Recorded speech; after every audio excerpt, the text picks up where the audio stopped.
We are not your grandmothers and grandfathers in ACP, and I know some chapters that's what I think of. We wanted to make this organization that already existed, that had a name, to see if we could make it work more effectively for justice in our community. This is Shabaka Afrika here for another session of Race, Religion, and Politics. Race, Religion, and Politics is the most provocative online talk show in Crittenden County. We are here today representing Crittenden County NAACP. We have as our guest today the famous, I call him famous, Dr. David Acey, who is the director of the African April Cultural Awareness Festival that's working on 30 some odd years and going strong. And we're going to talk to Dr. Acey briefly, but I think first I'm going to address a couple of questions that a lot of people in the community have been asking, and particularly all our members, about the status of the Crittenden County NAACP. And people have been asking, well, what's going on now? What's with the legal status? I said, well, actually, there's never been a problem with the Crittenden County NAACP. We've always been a legitimate organization, but there have been those who question that legitimacy. So what I will answer is this, that on March the 1st, we were in court, and the National NAACP's Chief Legal Counsel, Mr. Bradford Berry, stipulated in court that just a few days earlier that they had done something they've never done in NAACP history, that the National NAACP has suspended the state president of the NAACP and his wife, who is the state secretary. That's Mr. Dale Charles. And of course, many of you know that there's been sort of a back and forth between the state president and the Crittenden County NAACP all the way back to 2010 when he was escorted from the election site by Mr. Hubert Bass, who at that point was the Crittenden County Election Supervisory Committee chairman, him and former President Elbert Smith. So just our last meeting, just last month, we had a visit from Mr. Frank Shaw, who is the new Arkansas State NAACP Conference president, and a delegation of us will be attending the quarterly business meeting of the state NAACP that will be held in Pine Bluff, Arkansas on the 20th of April, which is just a couple of weeks from now. And so we will be getting back with our members, letting them know what is being discussed at those meetings, especially about stand your ground laws, which many of you know was just barely defeated in the last Arkansas State Assembly. And there are other things we're going to talk about, but right now there's some legal issues that we really cannot discuss, and perhaps next month we'll be able to give you some more information. But as of now, we have a new state NAACP president. Oh, and the reason that they gave for his suspension was because he had failed to or refused to abide by the court's orders as it relates to the treatment by the NAACP by the Crittenden County NAACP. In other words, they hadn't been treating us correctly, and you've been seeing some things in the newspaper about us. Of course, none of it's been positive. Of course, one of the things they did not do was they didn't run that story that because of the problems that we've been having, that the state president had been suspended. So that having been said, I want to move on. We got just a few minutes. Dr. David Acey is here today. I've been knowing Dr. Acey for over 30 years. I have sat in on some of his Black Studies classes out at the then Memphis State. And in fact, I believe probably about 1,000 years ago, I may have taken one of the graduate classes.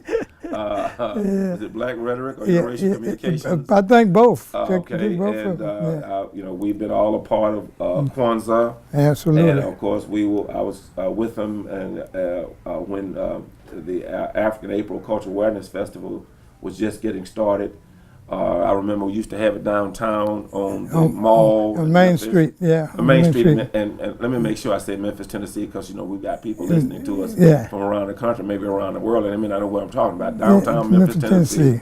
And I remember that we may get 100 people, maybe 150, and then now you literally got thousands and thousands of people. You can't even get through the festival now. They've got African vendors from all over the world, absolutely, selling all kinds of books and food and statues and clothes. And matter of fact, I would like to tell people that if you're interested in getting that African outfit that you only wear for Black History Month at your church in February, make sure you get out to African April, and you'll be able to. You might even be able to cut a deal with some of the African vendors, but I'll leave that between you and them. Dr. Acey, I'd like to start by getting a little bit of background on you.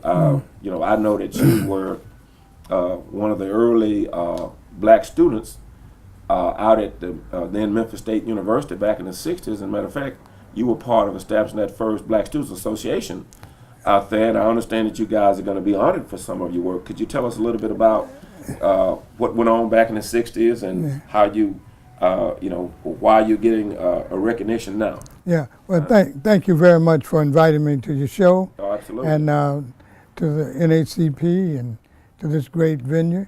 I appreciate you always being involved with us, and you and your wife and your family. Yes, sir. And been very Afrocentric and fighting for the cause a lot. Try to be. Yeah, well, I went to then Memphis State in 1965. Okay. I had gone to Lemoyne for a while and then had a 2-year stint in the Army. And I went to Memphis State to continue my education. And at Memphis State, it was totally segregated. I mean, totally, like no teachers, no African-American or Black people working in the bookstores or library. Of course, no teacher, no faculty, no anything. Only Black people on the campus were the people picking up garbage and cutting the yards. So I was there, and I just felt it was fundamentally wrong for me to pay full-time tuition and get part-time education and not being able to participate in the social affairs. So I organized the Black Student Association, the first Black Student Association at Memphis State. I got with my good friend now, James Pope, and some others, and organized it. And we began to demand that they treat us right, hire faculty, hire students, and employ basketball players and athletic building. Of course, they didn't want to do it, so we has continued, don't give up, just continue to advocate and demand. And we had a pretty good group going. And one thing I noticed about what we did then and the Black Lives Matter group now, we were really organized and disciplined. And I was the leader, and everybody else followed me.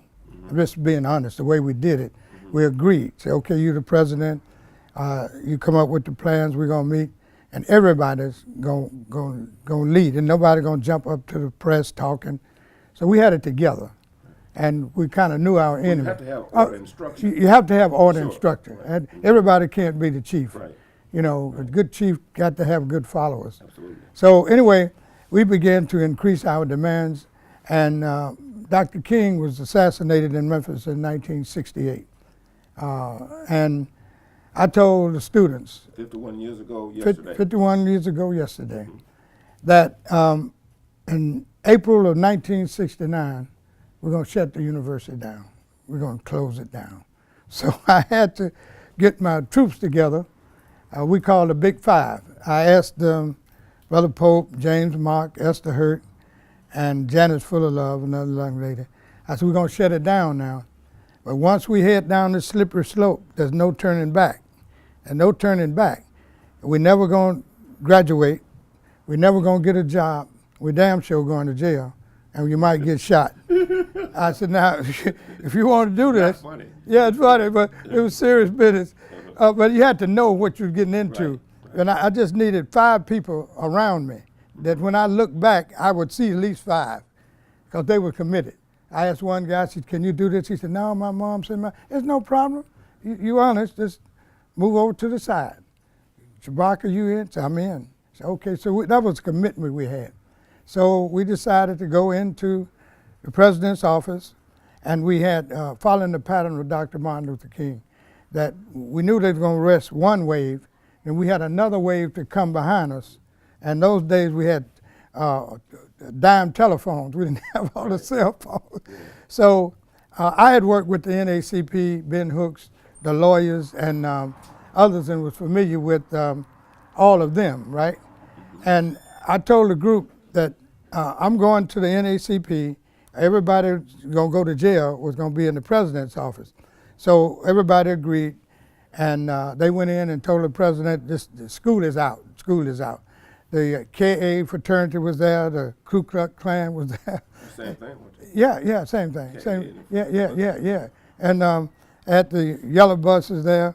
So what I did, I went on down to the NAACP office and told Maxine Smith and the NAACP group that the first wave. Maxine was the director of the NAACP. She was executive director of the National Association of Memphis. Of Memphis, and very powerful lady. Sure. Along with Ben Hooks, one of the great lawyers, Russell Sugarman that just passed, W. Otis Higgs, and powerful African American lawyers, and they agreed to meet the ones they arrested down at the jail that night. So anyway, the lawyers tied them up so down at the jail. The judge said, "Well, forget it, just bound them all over to the state." I just bound them all over.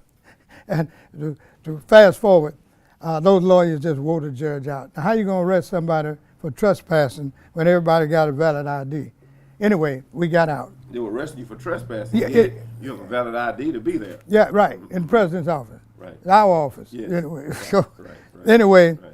then we really began to negotiate for the demands that we had. And some of those were Okay, the high black faculty okay. to get basketball, football players in the athletic department. Right. The high black students working in every aspect of the university, the bookstore, library, and everywhere. And then we wanted our money. We had paid activity fee. And they would take the activity fee and give it to the student council, right? And the student council was all white, would distribute it to the organizations. And we said, no, we're not going that route. We don't trust them. We want our own money. Whatever that came to, we wanted it, and we got it. You wanted your share. We want our share, To you the African American, directly. We set up a bank account. We administered the money right. We took care of the business. We also, one thing we don't talk a lot about, we organized study groups. If I was a senior and you was a junior, they were using the same books. It was my obligation to give you the books as a junior, my senior. You gave your books to the sophomores. We had a Sophomores gave it to the go to the freshmen. Then we tutored anybody that was having trouble. Because you knew that they would try to flunk you out of school. Absolutely. And say that you couldn't do the work. Right, so we had study groups. I was in sociology. Anybody had trouble in sociology would see me. If you was in math or algebra, you tutored the algebra people. So we had it going on and kept us together also. So we were very successful, and the first faculty member was a Miss Sugarman, Laura Sugarman, and she was our advisor. Go first. But let me back up. First, the university didn't want to give us a charter. You have to have a faculty member to sign your charter for. We named it the Black Student Association. They didn't want us to call it Black Student Association. But we told them we're going to name our own organization. Like they didn't want us to have black history. Right. We won't call it Colored or Brotherhood Week. Or, No, it's going to be what it is. And we were very insistent. We didn't have a faculty member, African American faculty, to sign the charter. I'll never forget this lady, Miss Boyd. She was in the English department, white lady. She saw what we were trying to do and believed in us and said, I'll sign it so they can fire me if they want to. So she signed it, and we became an official organization. Then we really cut up. We started demanding, and the administration started meeting with us. And I learned from the NAACP being involved in marching that white folks would take you off the streets into the table and to the cleaners, because they was in charge of everything, right? So we had a list of demands. And before we went into the meeting, I was always Martin Luther King. Pope was always Malcolm X. Somebody else was always Stokely Carmichael in philosophy and attitude. So when we would meet with the academic deans, 10 o'clock in the morning, with our demands, and if we really didn't like something, Pope as Malcolm would jump up and say, this meeting is over. We walked out. So it kind of kept the administrators. What you had to, what you were doing, you were exerting your authority as men and, Yeah, and absolutely. adults to be in charge of your own destiny and not allow other people to determine and define who you are and where you should go. Even though we was in the university structure, but we But want you paid to go to school there, though. right. We want to be treated like everybody else. They didn't let you go to school free. You were Oh, no. paying, and Yeah. your parents' tax dollars were supporting that It's school. supporting the state school. And this is important for people to know today, is that you don't have to back down from fighting and struggling for your civil rights, even when we talk about reparations. This is our money, this is our time, this is our labor, and we demand of ourselves Right. to be in charge. Right. So once we demand of ourselves and we get permission from ourselves to be in charge, Then it doesn't matter what someone else thinks. Right. Right. You're on the move then. Tell us briefly how you wind up becoming the Black Studies professor on campus. All right. How'd you go from fighting with them to being in charge of your own class and curriculum? Right. Well, my senior year undergraduate, I spoke to the whole university about the killings at Kent State and Jackson and everywhere. And a couple of white people, faculty members, John Barkey, Mike Osborne, and Kennedy. Kent State. Well, you know the stuff they did In in 1970. Yeah, but I remember. they did. But anyway, it was Carolina or wherever. Yeah, but anyway, It was, yeah. and they asked if I would. Well, how old? Yeah, Because they wrote a song, Four Dead in Ohio. right. Yeah, I was a freshman in college that year. Yeah. So they asked me if I would come over to the speech and drama department, the graduate department. So I told them, okay, I'd come over. I said, I didn't know anything about speaking. They said, yeah, okay, sure. So anyway, I got over there and I asked the chair, what am I supposed to teach? So we want you to teach basic public speaking and some other courses. I told him I didn't want to teach none of that white mess. He said, what? He said, what you gonna do? I said, I want to teach something black. They said, we don't have it in the curriculum. I said, I'll write them. I'll write it. So Barker said, okay, put something on paper, let me see what you're working with. Yeah, he was a good dude. I said, okay. So I went to the community, Nat D. Williams, famous WDIA, and a historian at Booker T. Washington, talked to him about it for help, went to Dr. W. Herbert Brewster, the intimate, all-time great Big time minister and great East Street time songwriter. Yeah, and author, editor, and in history, black history. And they kind of helped me put something together. So I took it to Barker. He looked at it and said, okay. He said, I'm going to let you teach this one semester in the summer and see how it worked. And from that day forward, for 40 years, it never failed to make summer anytime. Created 2 other classes in black studies. Then that's what it was called. Well, I always tell people that you were the cornerstone for the establishment of this Black Studies program at Memphis State. University of Memphis actually offers a bachelor's degree in African American Studies today, and I'm looking forward to them offering a master's. And they haven't. I don't think they quite offered a master's degree yet. Well, they have it now in the University College. They do. And it might be, a PhD program. I don't think I've just heard there's a master's program in African Studies. They finally got that. Yeah, finally. We might check 50 that years. out. 50 years.